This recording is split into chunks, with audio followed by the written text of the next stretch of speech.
Hello everyone, this is Asphyxia from r4p3.net. I just wanted to go over a brief history on what rape is, and especially just let you all know, rape is not something that is new. In fact, it dates back to as far as 700 before Christ and onward.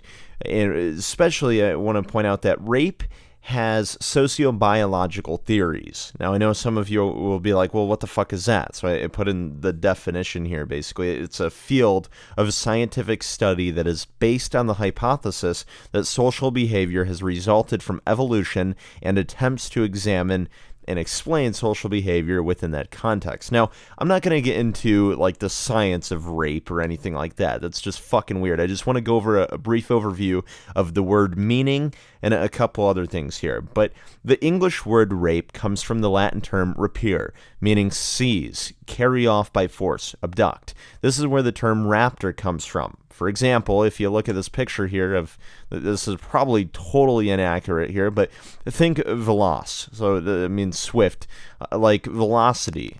So like a raptor, seize. The velociraptor has been quickly raping since roughly 73 million years ago.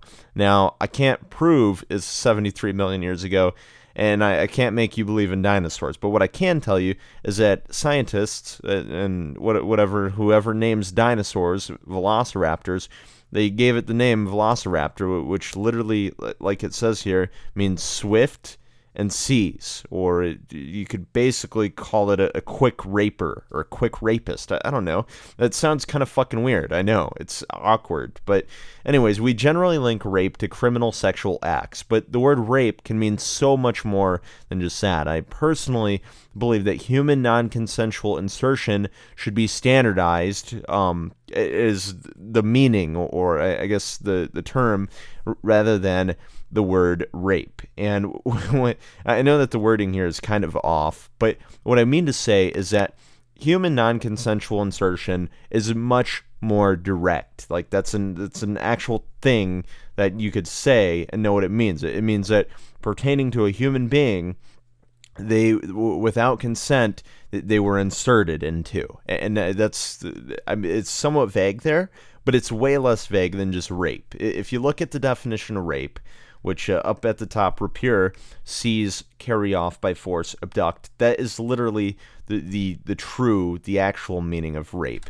And we're going to get into this a little bit more here. So I want to obviously say something, that rape is not murder. A lot of times I see rape and murder and shit like that all grouped together, but the word murder originates from an older English term, morthor, which the root term is more, as in mortis, mortgage, and so on. The term mors in Latin for death, or is Latin for death. I'm sorry. This makes sense that a deather would be someone bringing death. Hence, a murderer is someone bringing death upon others. As earlier mentioned, there are quick raping dinosaurs. There appear to be no quick murdering dinosaurs. Thus, the term rape has much more open meaning beyond criminally fucking someone in the anus, penis, or vagina. Why do we think rape is such a taboo term? I think it's because there's incorrect use of the term. In early religious texts, stories of rape show up. Not even in biblical translations is the term rape used properly. Look up Lamentations 5:11. The terms ravish and rape are tossed around, even mentioning young girls. Now, I wanted to specifically say that technically kidnapping is rape, and here's the reason why. The act of abducting or carrying off by force is technically a definition of rapure or rape. We do not call kidnapping rape, though. It would be unfortunate with our improper word use if you were kidnapped, then raped. Being technical, this could just mean you were kidnapped, then kidnapped by other kidnappers. English is an annoying as fuck language, because whenever we do not have a word that means whatever we want it to, we just make up our own bullshit. This is wrong. We are raping our own language. There is raptus seductionis, elopement without parental consent, and raptus violentiae. And I'm totally probably butchering the pronunciations here, but go with me. Raptus violentiae is ravishment, and that it would be more along the lines of like human non-consensual insertion. But anyways, these were categories of rape made up due to confusion between raptus, meaning abduction, elopement, robbery, or rape. And when I put rape in here, that's really more so the modern term rape, which is why I'm even making this video. But human non-consensual insertion is what I think modern rape should really be called, because when I say rape, you're probably thinking of human non-consensual insertion. But the term rape could mean so much more, but it's a blocked off word. It's like this, it's a fucking anchor weight on top of all of this potential creativity. Like, for example, if you're playing Call of Duty and you shoot someone in the face and then you're like just fucking totally seize them or stop them, basically you raped them, because I mean, you didn't quite murder them. I mean, I guess you murdered them, but to say that you murdered them would just seem more like you're a fucking killer. Whereas if you raped them, it would be in more of a jokingly sense that you owned them or you pwned them. But anyways, so I going on here, what is rape? Or I should say, what is R4P3? AKA the rape network. And R4P3 aims to be digital rape, the act of digitally seizing a system, software, or anything else digital by act of forceful security research. Understand, this does not have to be violent nor destructive. We may take hold of software forcibly using a disassembler, for example. A system may be forcibly carried off as an offline in a test environment while stress testing and triggering a denial of service with consent. While utilizing the term rape in the digital age makes the most sense when you are not given permission to test proprietary software or test another person's systems, I think forbidding more creative use of the term rape is damaging, much like human non-consensual insertion is damaging to victims of such a sick act. So, final thoughts here, just kind of a quick conclusion. Quit raping language with laws. Policies and laws can protect us, although they may censor us or restrict freedom unnecessarily. In this case, I think restricting the word rape to a very specific criminal act is absurd.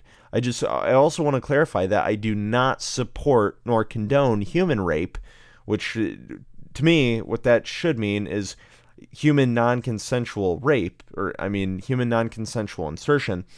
So essentially, I do agree with non-consensual rape of software, servers, and even networks.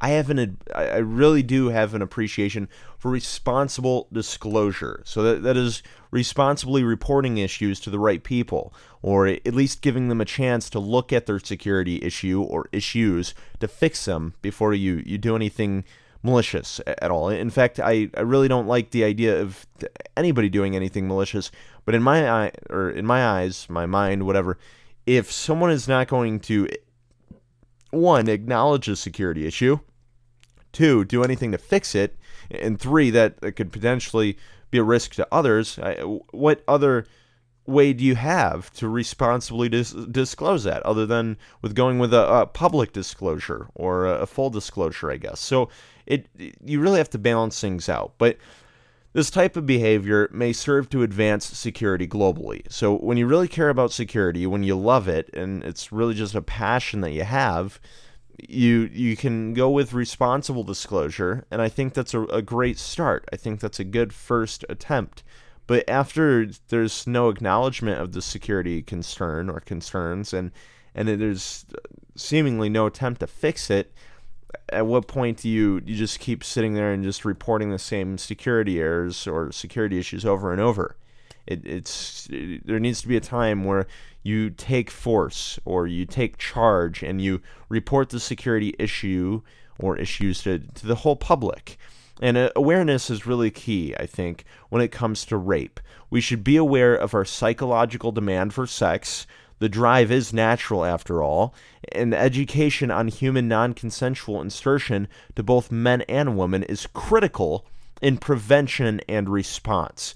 In fact, STD, sexually transmitted disease awareness alone, has me carrying out life as a loyal one-to-one partner. I will only be in a monogamous one-to-one relationship. I'm straight, not that that matters. I mean, it doesn't really matter whatever sexual orientation you are. But the point I am trying to get across here is simply this.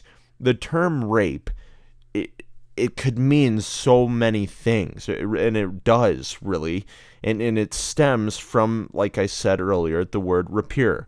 And rapier, or rapier, however the fuck you say it, it means so much more than just sticking a dick in someone's bum without them saying, oh yeah, do me. So, and I'm not trying to make rape out to be funny. I don't think rape is funny. I think it's pretty fucking sick. I think it's gross. And I think anybody that actually fucks humans without their permission or consent is quite a fucked up human being. But that's besides the point. The point here, though, is that the word rape is too locked down. It is too restricted. And I simply think that it is incorrect. And that is basically all that I have here to share with you. So I hope that you found this video at least the slightest bit interesting. I hope somehow maybe I've sparked some thoughts or ideas in your mind that rape should not just be isolated to one small, and when I say small, I mean it's like a really specific criminal area. So the term rape really could just mean a whole lot more, and it doesn't need to be so isolated and locked down. And it's almost the one and only like word in the English language that means to forcefully seize or it's just, what other fucking words are there? Please, in the comments, go ahead.